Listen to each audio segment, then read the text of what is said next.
최근에 미국하고의 협력 가능성, 이 얘기가 나오면서 전고점 한번 돌파해 보려는 거 아니냐, 이런 움직임이 나오고 있거든요.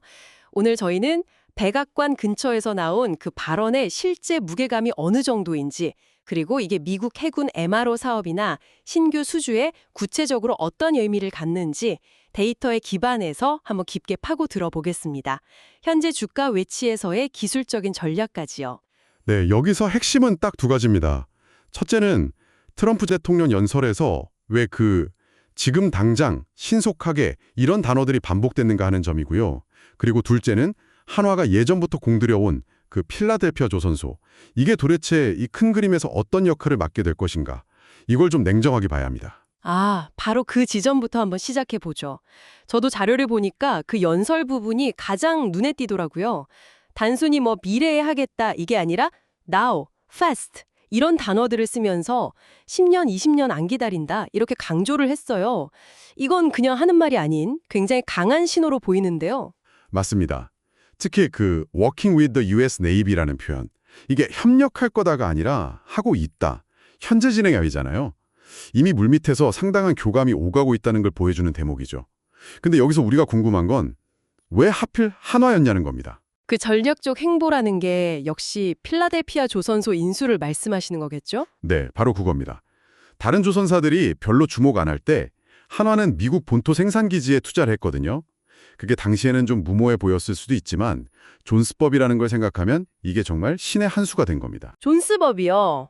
그 미국 내 항구간 운송은 무조건 미국에서 만든 배로만 해야 한다는 그 법규 말씀이시죠? 네, 그 법 때문에 사실상 해외 조선사가 미국 내수 시장에 들어가는 게 불가능했거든요. 근데 한화는 현지 조선소를 아예 인수해버리면서 그 장벽을 넘어선 거의 유일한 한국 기업이 된 겁니다. 와, 그러니까 단순히 조선소를 하나 산 게 아니라 미국 시장에 들어갈 수 있는 면허를 따낸 셈이군요. 그럼 이 협력의 구체적인 내용, 그 황금 함대 계획이라는 건 규모가 어느 정도나 되나요? 2차 세계대전 이후에 미국이 추진하는 가장 큰 규모의 수상 전투함 프로젝트라고 보시면 됩니다.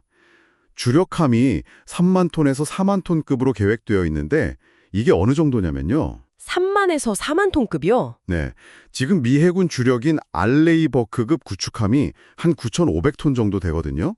그거보다 3배, 4배 더 큰 배를 대량으로 만들겠다는 구상인 거죠. 여기서 좀 흥미로운 지점이 많은 분들이 그럼 이걸 한화가 처음부터 끝까지 혼자 다 만드나 이렇게 생각하시는데 자료를 보니까 그 구조는 아니더라고요. 네, 그게 현실적인 접근입니다. 미 해군이 수십 년간 신뢰해온 베사이언 웍스나 헌팅턴 잉걸스 같은 최고의 조선소들이 있습니다. 그 회사들이 설계랑 핵심 시스템을 만든 거죠.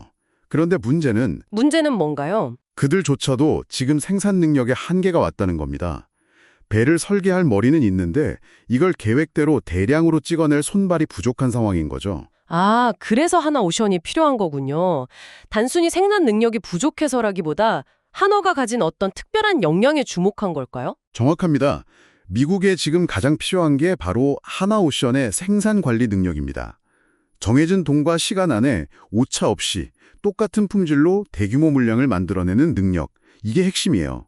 그래서 한화오션은 설계사가 아니라 거대한 프로젝트를 총괄하는 시공사 같은 역할을 맡을 가능성이 높습니다.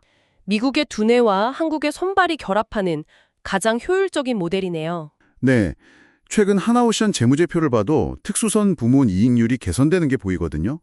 이게 바로 원가 관리랑 공정 효율화 능력이 입증되고 있다는 증거이기도 합니다. 알겠습니다. 방산 모멘텀이 워낙 강력하지만 다른 성장 동력도 한번 짚어보죠.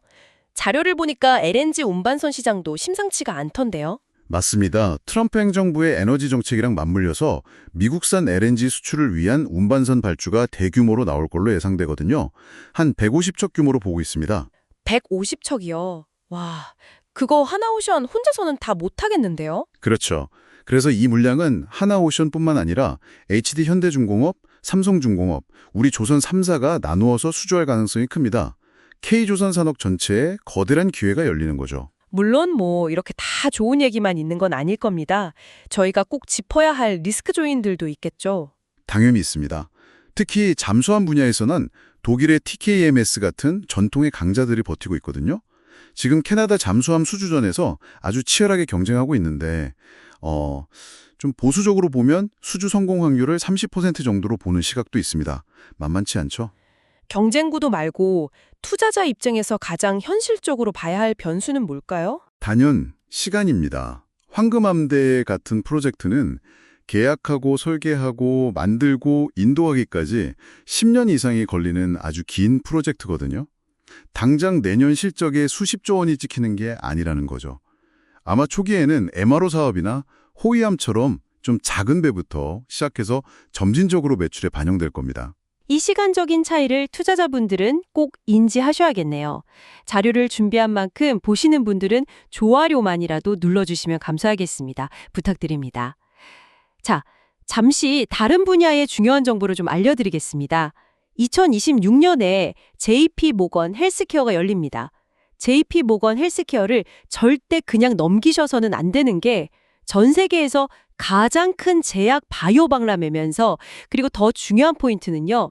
실제 대규모 기술 이전 계약이 시작되는 첫 미팅의 장소로 여겨지고 있다는 겁니다. ABL 바이오의 일라일리 계약도 여기서 시작됐거든요. 근데 이번 참가 기업 리스트를 보면 이미 주가가 많이 올라간 종목들이 참 많단 말이죠.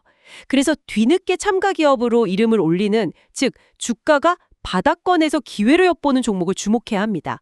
지금 주가가 오르기 전에 투자해야 할 이런 가치 있는 참가 기업에 대한 정보가 필요하시다면 010-2165-6100으로 기회라고 두 글자 문자를 보내주십시오.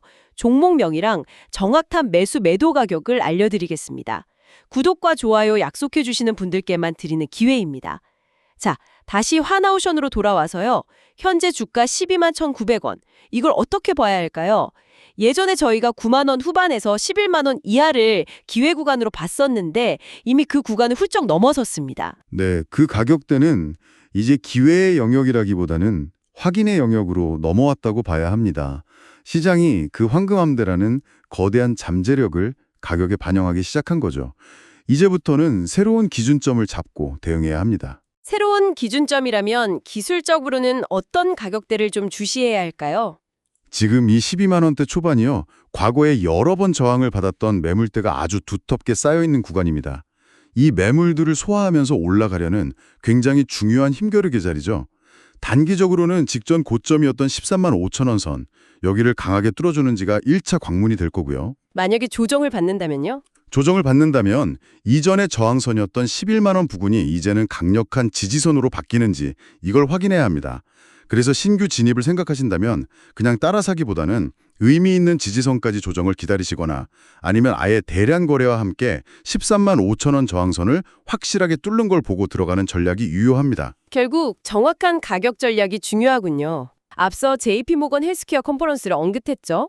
저희가 주목하는 제약바이오 종목은 차트상 완벽한 바닥권에 있으면서 대형 기업과 AI 관련 협업을 진행 중인데도 아직 주가에 반응이 거의 없습니다.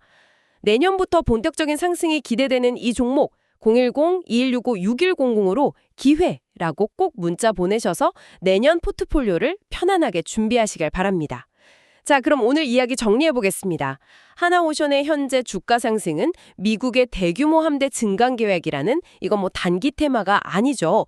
2030년대까지 이어질 수 있는 명확하고 장기적인 성장 동력에 기반하고 있습니다. 네, 특히 존스법의 장벽을 넘어선 유일한 한국 기업이라는 점이 핵심적인 경쟁 우위로 작용하고 있고요. 다만 실제 대규모 건조까지는 시간이 꽤 필요하고 독일 TKMS 같은 강력한 경쟁자들도 있고 정치적인 변수도 있으니 신중한 가격 전략이 중요하다. 이렇게 정리할 수 있겠네요. 자료를 준비한 만큼 보시는 분들은 좋아요만이라도 눌러주시면 좋겠습니다. 부탁드립니다. 맞습니다. 그리고 마지막으로 한 가지 정말 흥미로운 가능성을 좀 짚어드리고 싶습니다. 어떤 거죠? 제가 자료들을 보다 보니까 과거에 하나에어로스페이스가 폴란드란 수출 계약했던 사례가 떠오르더라고요. 대규모 방산 계약은 때때로 경영상의 비밀 유지 때문에 초기 단계에서는 공시가 안 되는 경우가 많습니다. 아, 우리가 공식 발표나 뉴스 헤드라인만 쫓고 있는 동안 진짜 중요한 진전 상황의 얼마만큼이 과연 수면 아래에서 조용히 진행되고 있을까? 헤드라인이 아니라 나중에 재무제표에 숫자로만 확인될 그 거대한 변화의 가능성을 어떻게 포착할 수 있을지 한번 고민해 보시는 건 어떨까 싶습니다.